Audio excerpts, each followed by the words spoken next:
Roubí, moje květiny začínají vadnout. Co se děje? Neboj se, Emo.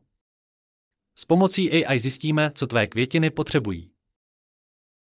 Podívej, půda je příliš suchá. AI umí měřit vlhkost a zalévat rostliny přesně tam, kde je to potřeba. To je skvělé. Takže rostliny dostanou vodu a ještě ji budeme šetřit. Tahle květina potřebuje více slunce. AI může sledovat, kde je nejlepší světlo a poradit, kam ji přesunout. Tohle místo je pro ní to pravé. Tady je hodně světla. Díky AI. AI také pozná, kde rostlinám chybí živiny a poradí, jakou péči potřebují. Třeba tahle rostlina potřebuje trochu hnojiva. AI to zjistila podle barvy listů. S pomocí umělé inteligence mohou být zahrady krásnější a zdravější.